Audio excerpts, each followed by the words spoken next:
ऐसा कोई व्यक्ति नहीं है जिसके हृदय में प्यार ना हो,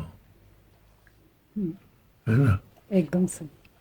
और जब प्यार है आपके अंदर तो कोई आपको आलम्बन चाहिए किससे करें, अकेले नहीं रह सकते। है ना। तो जिससे आप, चाहे जिससे अगर आप करेंगे तो ठोकर खाएंगे, इसलिए एक स्थिर स्थान होना चाहिए जहाँ हम अपना प्यार समर्पित कर सकें, ये मतलब है।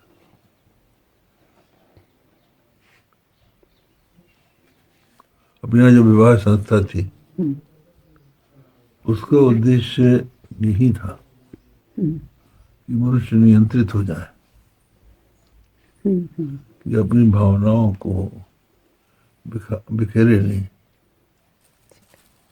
समझे नहीं?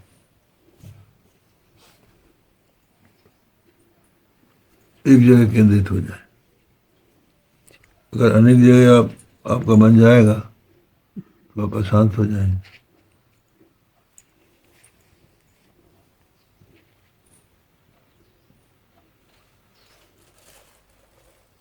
पर इसको आज करने के लिए बहुत ही आवश्यकता तो है भगवान। आवश्यकता इसलिए होती है कि सबसे बड़ी आवश्यकता सत्संग की भी है।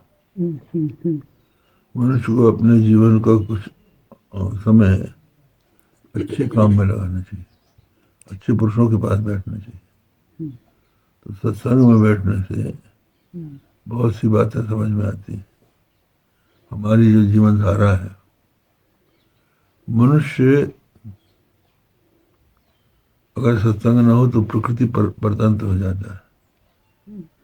जैसी हमारी भावना आती है हम उसको क्रियान्वित करते चले जाते हैं। तो देखिए,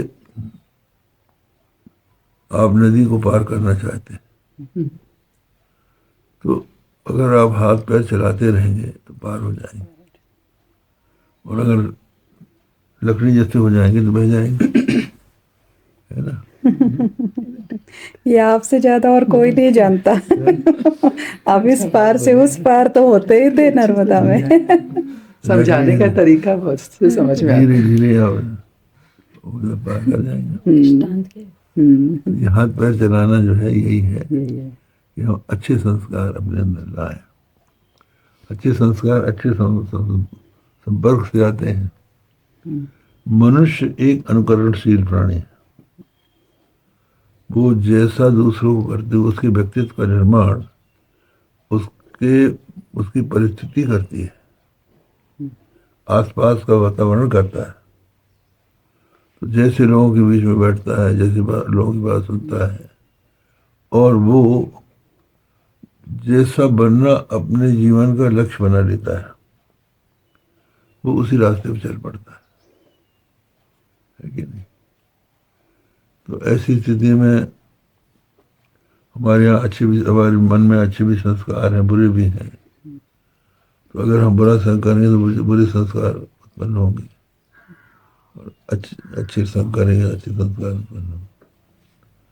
अपने यहाँ उसकी कथा है, अजामिल ब्राह्मण और सदाचारी था, अच्छे कुल में पैदा हुआ था, घर में पतिव्रता स्त्री थी।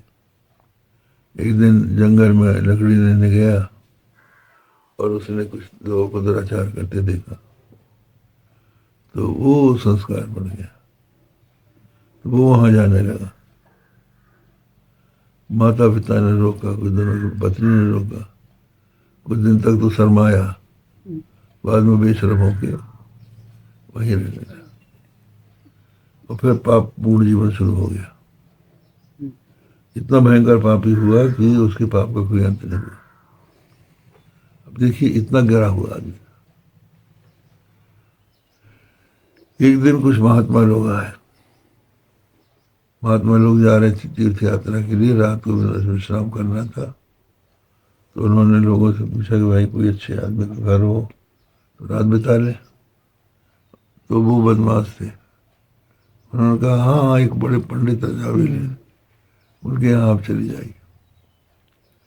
तो उनका ये मतलब था कि अजामिल के यहाँ जाएंगे तो सब लुट जाएंगे ही, तो वहाँ गए तो अपना पूजा पाठ भी कर ली।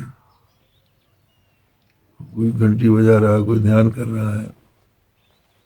अजामिल बाहर गया था, लौट के आया, उसने देखा वो महात्मा आए हुए, उसको याद आ गई ये संत आए।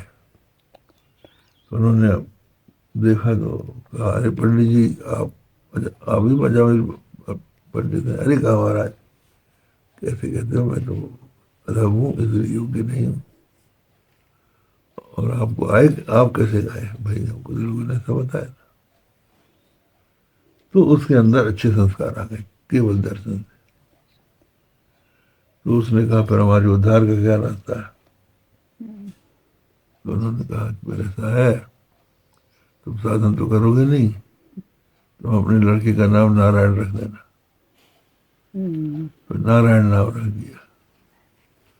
तो छोटा लड़का था, उसके नारायण नाम के प्रभाव से बार बार नारायण नारायण कहते हुए उसी नारायण से उसका उद्धार हो गया।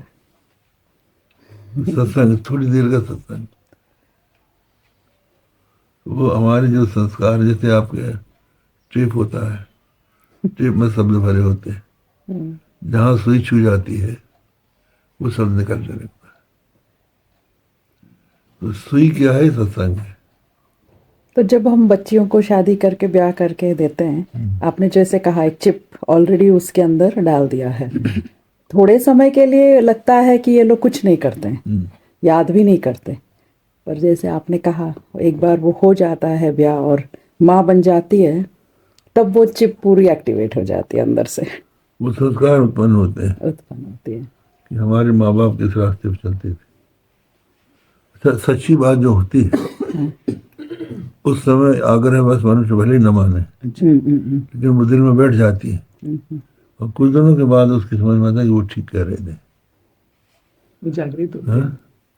वो लगता है हाँ। पर हमारे मन में ऐसा होता है, तो अभी क्यों नहीं मानती हो तुम? तुम कह रहे हैं तो तुम अभी क्यों नहीं मानती?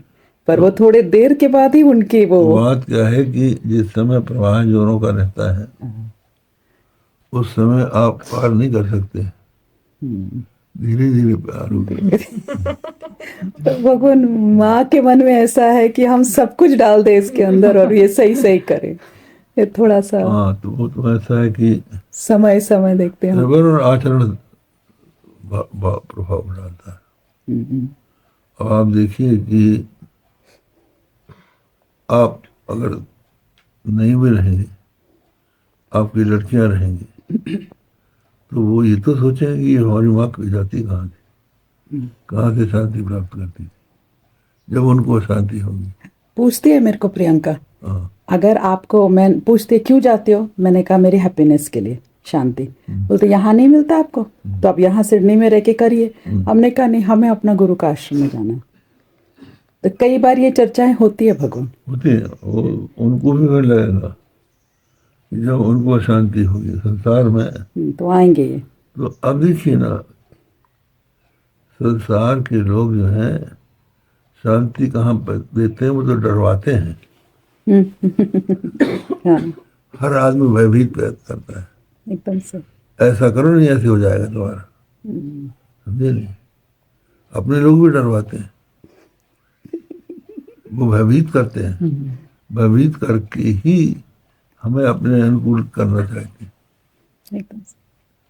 ये बात तो संसार के तो भयभीत ही कर रहे हैं, तुमको घाटा लग जाएगा, तुम्हारी बदनामी हो जाएगी, तुमका ऐसा हो जाएगा, तो वैसा हो जाएगा, यही तो कहते हैं लोग। निर्भय कौन करता है?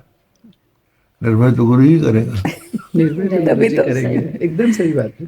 कल हम लोग सब बैठ के चर्चा जब कर रहे थे, ये यही कह रहे थे कि ये ऐसा जगह है जहाँ आते ही सब भूल जाते भगवान, हम लोग घर ही भूल जाते हैं। निर्भय नहीं कर सकते। वो भय जो है दुनिया से डरवा रही है। दुनिया डरवा